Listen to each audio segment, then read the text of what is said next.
Hi అండి, అందరికీ నమస్కారం. Welcome to my channel. ఈ వీడియోలో ఇప్పుడే అందిన వార్త అండి, ఉద్యోగులకు చంద్రబాబు శుభవార్త. సో ఆ వివరాలు అయితే ఈ వీడియో ద్వారా తెలుసుకుందాం. వీడియోని ఎక్కడ కానీ స్కిప్ చేయకుండా ఎండ్ వరకు చూడండి, అప్పుడే పూర్తి ఇన్ఫర్మేషన్ అర్థమవుతుంది. వీడియోకి ఒక లైక్ చేయండి ఫ్రెండ్స్. ఇక వీడియోలోకి అయితే వెళ్ళిపోదాం ఫ్రెండ్స్. ఇక విషయానికి వచ్చినట్లయితే ఏపీలో తాజాగా జరిగిన సార్వత్రిక ఎన్నికల్లో ఉద్యోగులు పూర్తిగా కూటమి వైపు మొగ్గు చూపారండి. గత వైసీపీ ప్రభుత్వంలో ఆర్థికంగా మరియు మానసికంగా ఎదురైన ఇబ్బందుల నేపథ్యంలో ఈసారి కూటమి పార్టీని అయితే ఓటేసి గెలిపించారు. అయితే చంద్రబాబు ప్రభుత్వం అధికారంలో చేపట్టగానే వారికి తొలి షాక్ తగిలింది. దీంతో ప్రభుత్వ ఉద్యోగులు సైతం ఇక ఆత్మరక్షణలో పడిపోయిందండి.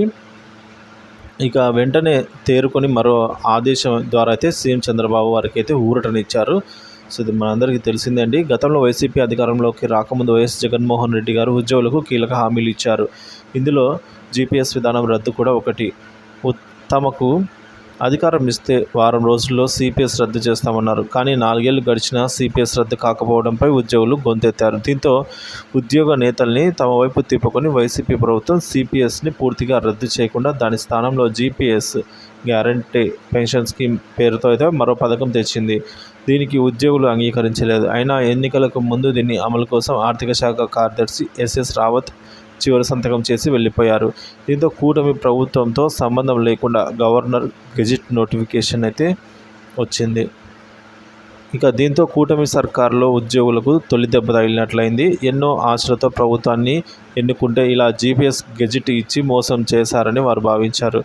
విషయం తెలుసుకున్న సీఎం చంద్రబాబు వెంటనే స్పందించారు. జీపీఎస్పై జారీ అయిన ఆదేశాలను నిలిపివేయాలని చెప్పారు. అంతేకాకుండా ప్రభుత్వానికి తెలియకుండా జీపీఎస్ ఆదేశాలు ఇచ్చిన వారిపై చర్యలకు ఆదేశం ఇచ్చారండి. చర్యలు కూడా తీసుకోవాలని చెప్పేసి ఆదేశాలు జారీ చేశారు. ఇక సిపిఎస్ రద్దుపై అందరికీ ఆమోదయోగ్యమైన నిర్ణయం తీసుకుంటామని